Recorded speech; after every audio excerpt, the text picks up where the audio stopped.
This podcast details true crime cases. It contains adult themes and may contain descriptions of violence. It is not intended for children. Listener discretion is advised.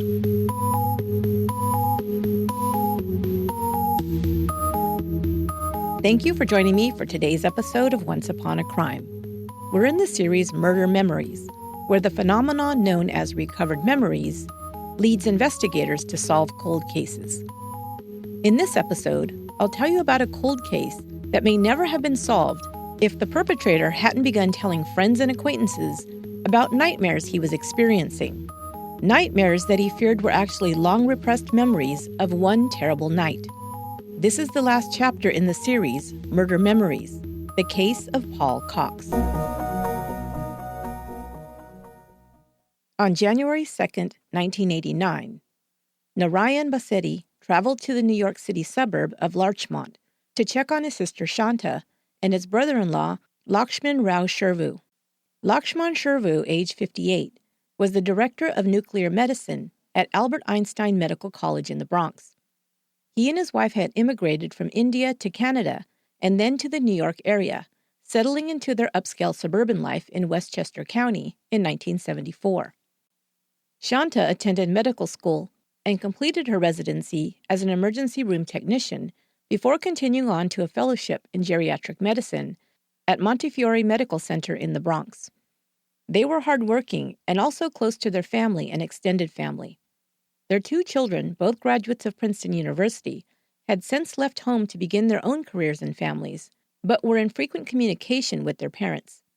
The Shervus also had siblings and extended family, with whom they kept in close contact. So it was odd that no one had heard from the couple since December 30th. Bassetti, at first, might have believed that his sister and brother-in-law were just enjoying some well-deserved time off over the New Year holiday. But when he hadn't heard from them and couldn't reach them by January 2nd, he decided to make the drive to the suburbs to call on them.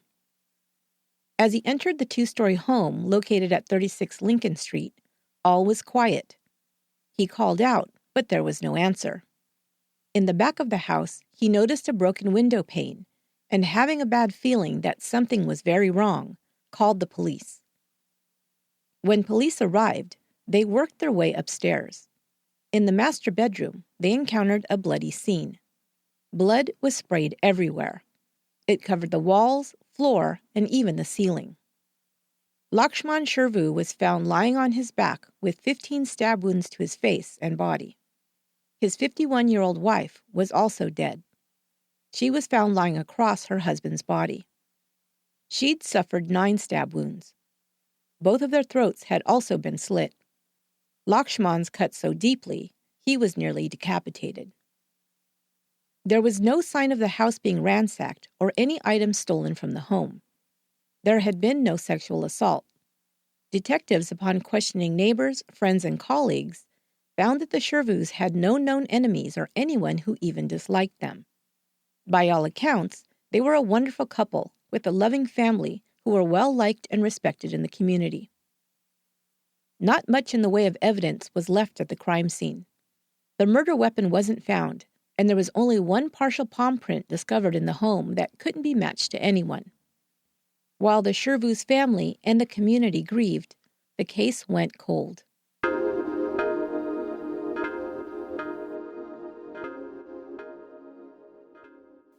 In early 1990, Paul Cox, age 23, decided it was time to do something about his drinking problem. He'd recently been experiencing increased blackouts after nights and days spent binge drinking, and finally admitted to himself that he needed help. Paul was born in 1967 to a prominent Westchester family. His grandfather, Joseph Vandernoot, was formerly superintendent of the town of Mamaroneck. His father, Frank Cox III, served as vice president of Chase Manhattan Bank. Paul grew up with 6 siblings in Larchmont, New York. His mother, Mary, a homemaker, had her hands full raising 6 children, but it was her 5th child, Paul, who was the most challenging. He found himself in trouble at an early age, stealing money from his parents to buy candy to share with his classmates when he was just in the 1st grade. By grade 3, he was stealing from his classmates as well. He had a poor academic record. and later it would be discovered that Paul had an undiagnosed learning disability. By his first year of high school, Paul had flunked nearly all of his classes. His parents responded by removing him from the public school and sending him to an all-boys private school. He was so unhappy there that he attempted suicide by overdosing on Tylenol. Paul's parents tried to get help for their son, sending him to a psychiatrist for treatment. When he was in his mid-teens, the psychiatrist reported that Paul exhibited matricidal and patricidal tendencies. Paul was a teenage ball of rage, and he blamed his parents for all his problems. Perhaps typical for a frustrated and likely spoiled young man who was underperforming in school and having trouble in social situations. Paul was able to graduate from high school and then decided to enlist in the Air Force. Things did not go smoothly in the military. He threatened suicide and was discharged from the service. Floundering, Paul enrolled at St. Thomas Aquinas College in New York, but only after one semester he dropped out. In his short time at the school, however, he received a reputation as a hardcore partier and even ran for class president and won on a, quote, partying and flunking out platform. The truth was, Paul had a substance abuse problem before he was even in his teens. By the 6th grade, he was already drinking to mask his feelings of inferiority. By the time he reached college, he was abusing several other substances including cocaine and mescaline, although alcohol was still his drug of choice. After flunking out of St. Thomas Aquinas, he tried one more school, enrolling at Belmont Abbey College in North Carolina in 1988. But by the end of the semester, he received his grades and once again was failing most of his classes. It was right after receiving this news that Paul returned home to New York for the Christmas break. Arriving in Larchmont, Paul called up some old friends and went on a binge, partying every day until the night of December 30th, 1988. On that evening, Paul and 2 friends attended a keg party in the neighborhood. By 11 p.m., the party was all but over, as they had run out of beer. Paul had also drank hard liquor in the form of kamikaze shots throughout the evening. He and his friends then went to a nearby bar and continued drinking until closing time. At 2 a.m., Paul got behind the wheel of his mother's car that he had borrowed. His drinking buddies piled in to be driven home. Paul was very inebriated by this time, and on a country road outside of town, he lost control of the vehicle on a curve and slammed into a guardrail. Everyone was okay, but the car had sustained damage. Unwilling to take the chance of a cop coming along and submitting him to a breathalyzer test, Paul decided to walk the rest of the way home. His friends decided to go the other way to return to the bar, where they could call another ride. The next thing Paul remembered was being woken up by his mother banging on his bedroom door. She'd just gotten a call from the police about her abandoned car that appeared to have been in an accident. Groggy and tired, he gave her an excuse about a flat tire and went back to sleep. On January 2nd, Paul Cox was watching the news on television when the murder of the Shervous was reported. It caught his attention because the address of the home where the murdered couple was discovered was familiar to him. 36 Lincoln Street had been his childhood home. His parents had sold the home to the Shervous in 1974, when Paul was just 7 years old. Paul called to his parents, and they watched the report, shocked to hear of the tragedy in their former home.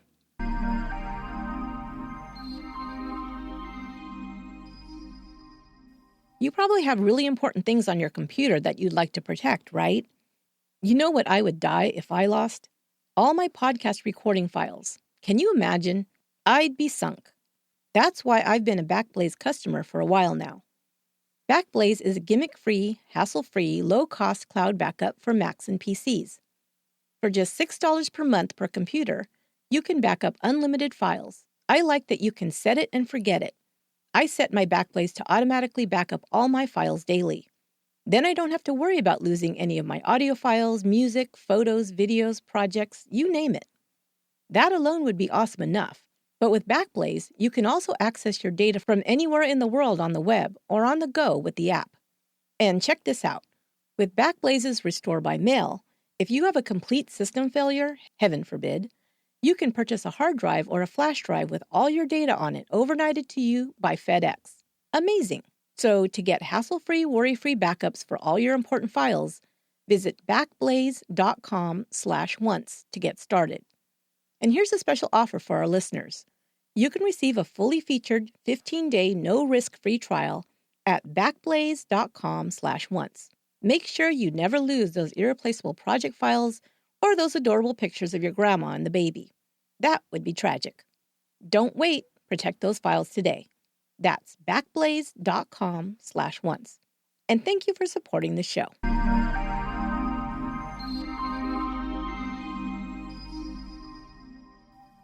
By 1990, Paul Cox had decided to seek treatment for his alcoholism.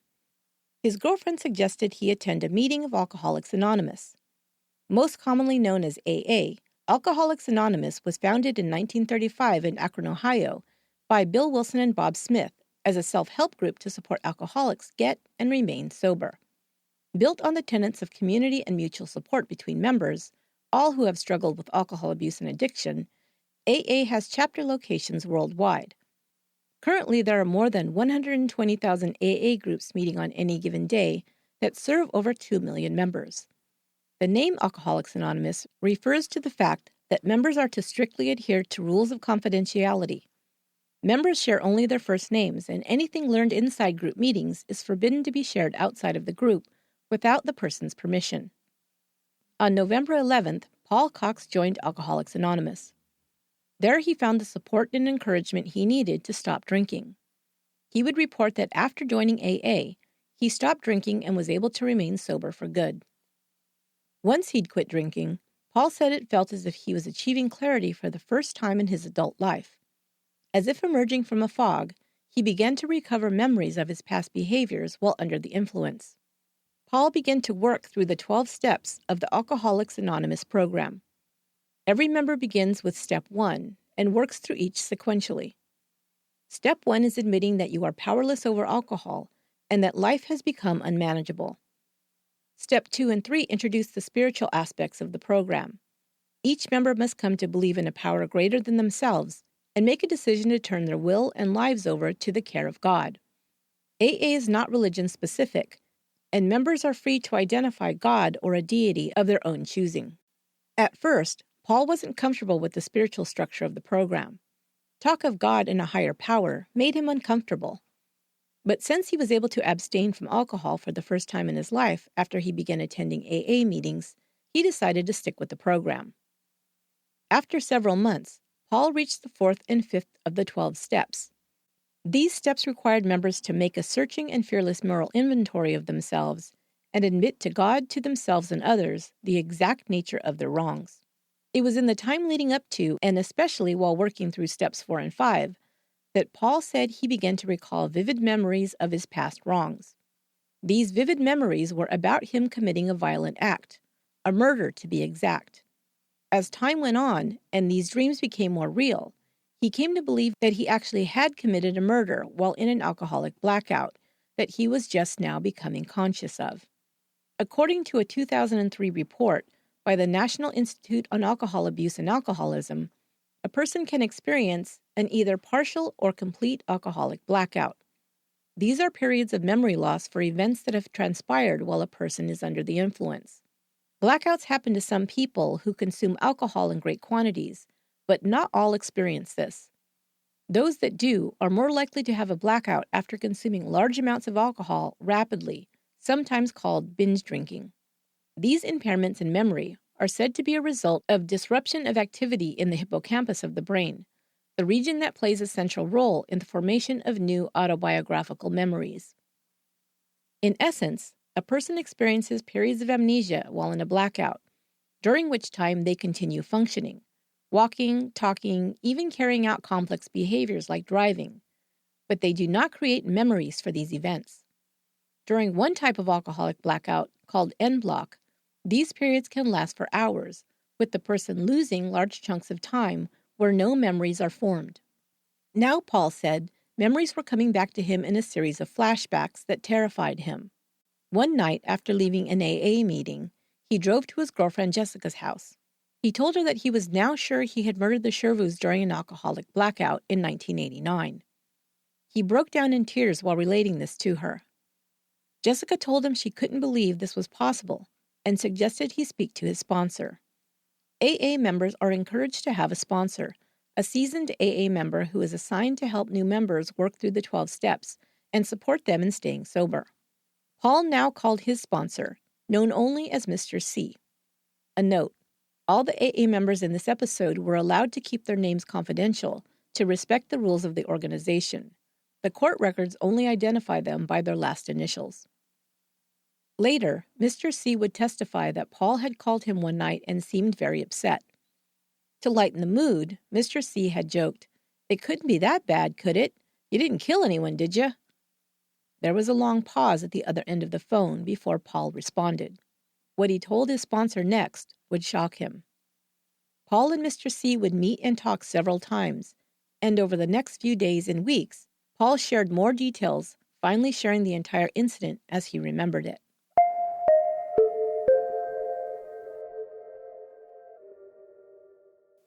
Paul Cox now remembered the rest of what had occurred on the night of December 30th, 1988. After he'd crashed his mother's car and parted ways with his friends, he began to make the short walk back home through Larchmont. Cox now believed he had been experiencing an alcoholic blackout and had instinctively walked to his childhood home, located at 36 Lincoln Street. Once there, he broke a window to gain entry. Entering the kitchen, he picked up a knife and made his way upstairs to the master bedroom. He recalled sitting at the edge of the Shervu's bed, waking Shanta Shervu. When he saw that she was awake, Cox began stabbing her. Lakshman then awoke, and Cox turned the knife on him. There was a terrific struggle, with the Shervus fighting desperately for their lives. When they had stopped struggling after being stabbed multiple times, Cox slit both of their throats to assure himself that they were dead. Before he left, he would attempt to clean up the crime scene, wiping away any fingerprints or evidence that he'd been in the home. He then walked home. When he'd seen the news reports of the murder, it hadn't jogged his memory of what he'd done, Cox said. It wasn't until later, when he started to have vivid dreams, which he then realized were flashbacks, that he began to recall the details of that night. Cox began sharing the story in more detail over several conversations with his sponsor, Mr. C. His sponsor thought that Paul should seek out someone else's advice, and because he felt he needed to keep his confidence to adhere to AA rules, he asked him if he could share the information with another senior AA member, Mr. O. Cox agreed. After hearing Cox's story, Mr. O encouraged him to seek out either a private detective or an attorney, but Mr. O thought it might be wise to ask his father first, who was an attorney and also an AA member. His father didn't have any advice beyond telling Cox to stay sober and continue attending AA meetings, but Mr. O encouraged him to hire a criminal attorney. Cox eventually spoke to attorney Andrew Rubin, who told him to get into therapy and stay sober. He also told him not to talk to anyone else about the murders. But over the next 2 years, Cox told at least 4 more AA members about his responsibility for the murders.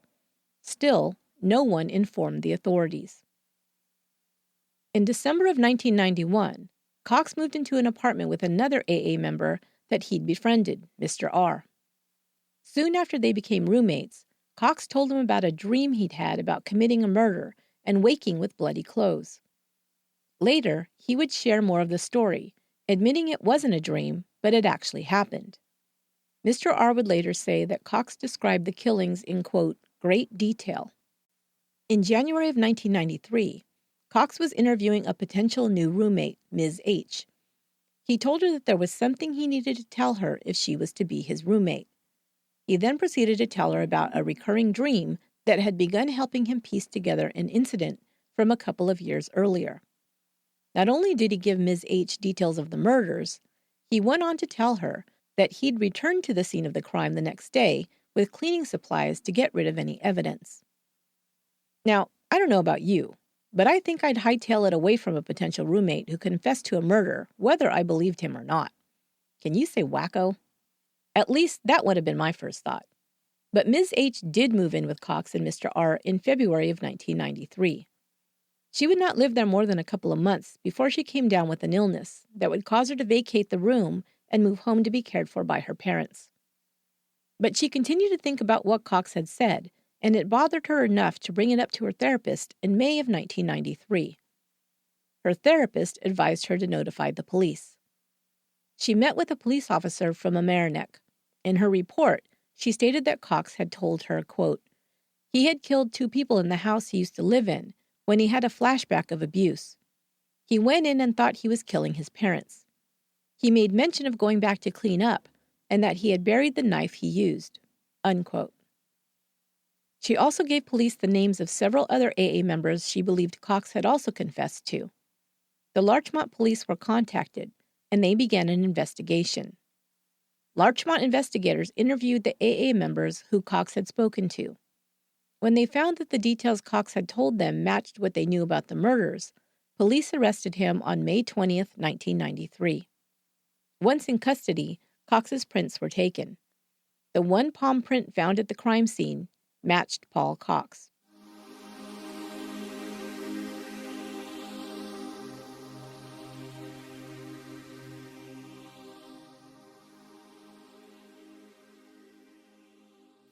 After more than 4 years, the Shervu's children, Arate and Arun, finally knew who was responsible for the murder of their parents. When they discovered that more than half a dozen people knew who the murderer was for more than 2 years and didn't report it, they were incensed. I find it shocking that it was common knowledge among all these people, Arate Johnston said. We suffered for years, not knowing what happened to my parents. Paul Cox was indicted on 4 counts of second-degree murder, 2 counts for intentional murder, and 2 for depraved indifference murder. The following month, Cox's parents put up a $250,000 bond, and he was released from jail to await his sentence. He was required to remain under electronically monitored house arrest at his parents' home. Cox's attorney, Andrew Rubin, had his work cut out for him trying to come up with an effective defense. The versions of the crime that Cox had told several people all matched. That fact and the palm print discovered at the crime scene was irrefutable evidence that Cox had committed the crime. There was no denying it. So Rubin presented a case for temporary insanity in his opening arguments when the trial began in June 1994. He told the jury that Cox had been in a psychotic state when he'd entered the Shervu's home in 1988. A psychiatrist took the stand to tell the jury that the defendant had been experiencing a severe alcoholic blackout when he'd committed the murders. Dr. David Weber explained to the jury that, quote, the most typical behavior during a blackout is finding the way home, unquote. Cox, the defense told the jury, had snapped after a lifetime of being pushed by his parents to succeed. He had been emotionally neglected by his mother and father, his defense claimed, and had turned to alcohol to mask his pain.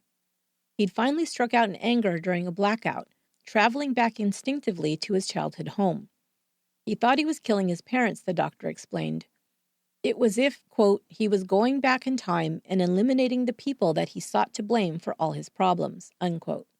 To be found legally insane, the defendant has to prove that 1, he or she is suffering from a mental disease or disorder, and that 2, this disease or disorder suppressed the ability to understand that his or her actions were illegal or immoral. 11 of the 12 jurors decided that the requirements for the insanity defense had not been met.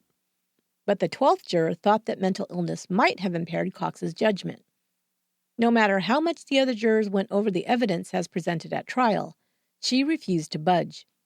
She told the rest of the jury that she harbored doubt that Cox had even committed the murders, although the defense had admitted he had. After 7 days of deliberation, the jury had to tell the judge that they were hopelessly deadlocked, and a mistrial was declared. The case was retried with the second trial beginning just 4 months later. This time, Paul Cox took the stand and tried to gain the jury's sympathy by describing a life which I guess he believed was one of abuse and neglect. But his claims of being shamed by his parents about his constant bedwetting, he said he had been humiliated when they made a reward chart for him, posting a gold star on the chart for each night his bed remained dry, fell flat with the jury. He also told of having to take unappetizing sandwiches to school, how his siblings forgot to wish him a happy birthday, and that his parents sometimes missed his sports games. None of this impressed the jury as particularly abusive. It was true that Cox's learning disability had been left undiagnosed. This had caused him to fall behind in school, for which he felt ashamed. It was also true that he began drinking alcohol at a very young age, and that his parents hadn't been aware of the problem until much later. But they had tried to get him help whenever a problem cropped up. They had enrolled their son in a private school when he needed extra help and was flunking out of high school. They'd sent him to a psychiatrist and hired a therapist when he became depressed and suicidal. They'd also supported and encouraged him when he flunked out of one college after another. The prosecution didn't buy Cox's poor little rich boy story and told the jury an alternate theory. Their theory of the murder was that Cox hadn't been in a blackout at all. They argued that he was a thief with a long record of petty crimes. He had a history of breaking into nearby homes to steal. This time he'd chosen the Shervus' house, and when Shanta had awoken before he'd gotten away with any valuables, he'd panicked and stabbed the couple to death. The jury rejected the insanity defense and voted to convict. However, they decided that Paul Cox had committed the act under extreme emotional disturbance, a mitigating factor, so found him guilty of the lesser charge of manslaughter in the first degree. He was sentenced to 2 8.5 to 25-year sentences to be served consecutively. But a controversy sprouted when AA members were subpoenaed to testify at Cox's trial. His defense attorney argued that the communication between Cox and other AA members should have been considered privileged, as Alcoholics Anonymous was not only a religion-based program, but that its members participated under an assurance of confidentiality and anonymity. The AA members who'd been called to testify at Cox's trial were allowed to keep their last names off the record. The judge in both trials had thrown out this argument and allowed the confessions to be admitted into evidence. Now this would be the main argument for appeal of Cox's sentence. Specifically, the conviction would be appealed on the grounds that his confessions to fellow AA members fell under the cleric-congregant privilege, recognized by the state of New York. Legal precedents for this argument were set when the court had in the past treated AA as a religion. For example, it had been ruled unconstitutional for a convict to be forced to attend AA meetings as a condition of his parole. The court ruled that, quote, the Constitution guarantees that government may not coerce anyone to support or participate in a religion or its exercise, unquote, in effect declaring AA a religion. The federal judge ruled in Cox's favor. AA could be considered a religion, he decided, and as such, the confessions were privileged. His manslaughter conviction was overturned. But Westchester County District Attorney Janine Pirro wasn't about to let Paul Cox off that easily. She'd already tried him twice, winning a conviction on the second go-round. Speaking out in the media in opposition to the federal judge's ruling, Pirro said that Cox's confession to his friends, who were fellow AA members, was akin to, quote, going to church and having a cup of coffee later with someone and saying, by the way, I killed 2 people, and calling that privileged communication, unquote. She kicked up the issue of privilege to the U.S. Court of Appeals. The court looked at each confession made by Cox to determine if they should be considered privileged. First, they determined that to be considered inadmissible by the court, the conversations in question had to be held in confidence and for the purpose of obtaining spiritual guidance to meet the legal definition. Cox had first confessed to his girlfriend Jessica. The court considered this to be an emotional outpouring to someone within a romantic relationship, not a plea for spiritual guidance. He'd also confessed to his AA sponsor, another senior AA member, and the senior member's father. Each of these conversations, the court ruled, were also not undertaken for spiritual reasons, but were focused on receiving practical and legal advice. The 4 other members who he'd spoken to were all friends who he'd told for various reasons. One of them was an AA member who had shared that he'd previously been involved in gang activity. Cox wanted to know if he ever killed anyone. The court determined that this conversation was undertaken by Cox to communicate with someone he hoped could relate to what he had done. Cox then went on to speak to him about his fears of going to prison.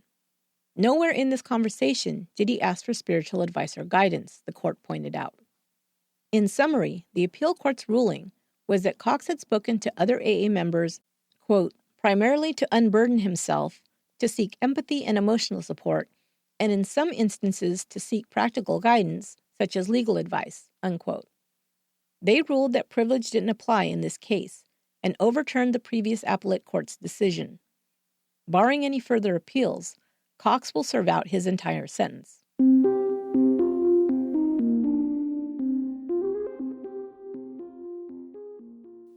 A spokesperson for Alcoholics Anonymous went on the record to say that AA was not a religion, but instead identified it as a spiritually guided self-help group. Members in response to this case would admit to being shocked that what they shared in AA meetings wasn't legally protected. They had been under the assumption that they could unburden their souls to their fellow members and would be protected should they admit to bad acts they may have committed in their past and shared in confidence within the group. But legal experts would explain that no state legislature had yet extended to self-help groups run by lay people the kind of privilege accorded to certified therapists. Even therapists are required to report certain confessions by their clients. A therapist is not required to report past illegal behavior a client may reveal, but there are exceptions. In most states, information about child abuse and elder abuse must be reported by law, no matter when it took place. But there are a couple of other details about this case that we must discuss before we end this episode.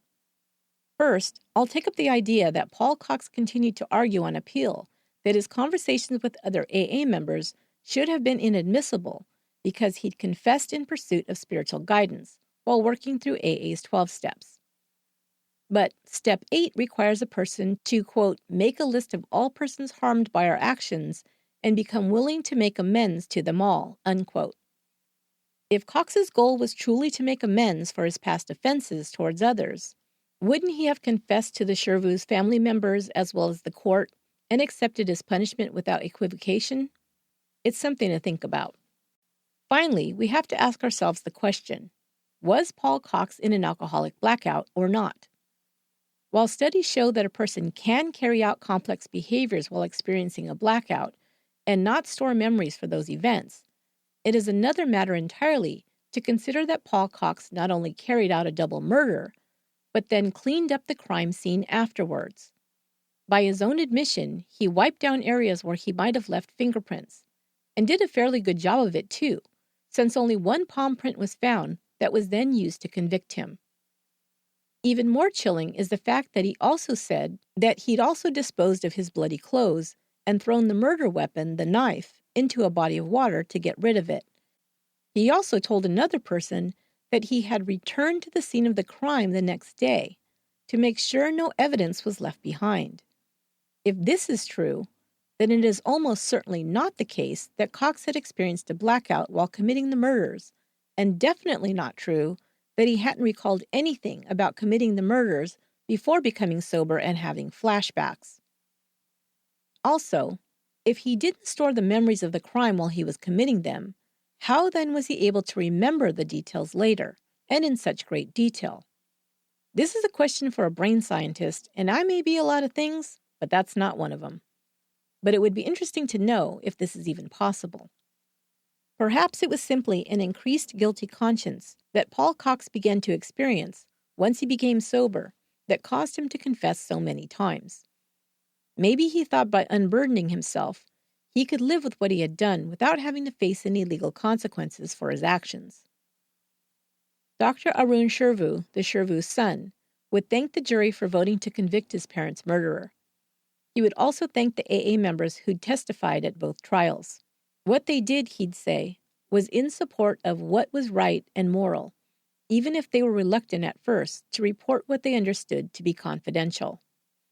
We still have faith in the justice system, Dr. Shervou would say. That will do it for this episode of Once Upon a Crime. I want to thank this month's new Patreon supporters. Thank you to Philip Hodson, Jesse Lyon, Miranda Lewis, Luigi Coliani, Lisa S., Anthony Medrano, Veronice Torres, Rita Bell, Jen Tysick, Trisha Duffy, Marcia Case, Lisa Tullio, Heather Hoffner, Napusha Rollocks, Heather Dunn, Melissa Epperson, Ayla Taylor, Samantha Height, Chris Thresher, Rebecca Presley, Kate Kyrit, Julie Rich, Monica Simmons, Laura Godar, Courtney Mamocha, Danielle Taylor, Penny Sullivan, S. Vaidya, Joyce Ferris, Stephanie Orr, Monica Sanchez, Crystal Brookstresser, Alyssa Sarbuski, Zoe Shaver, and Christy Turner. You guys rock, and your perks are on their way. We do a drawing each month for a prize pack that goes out to one Patreon supporter. To be entered in the monthly drawings, you just have to be a current patron at any level, with levels starting as little as $2 per month. And this month's winner is Davin McCoy. Congratulations, Davin. I have some cool true crime merch as well as some OUAC swag going out to you. And thanks again for supporting the show through Patreon. Speaking of patrons, if you are one, please make sure to check your account to see that your email address and mailing addresses are listed correctly. If you've moved or changed your address for any reason, make sure to update it on Patreon. Some perks have been returned for a bad address, and we really want to get those out to you. Just go to patreon.com and look under Profile Settings to update your shipping address and email addresses. Thanks. Once Upon a Crime is written, produced, and edited by me, Esther Ludlow.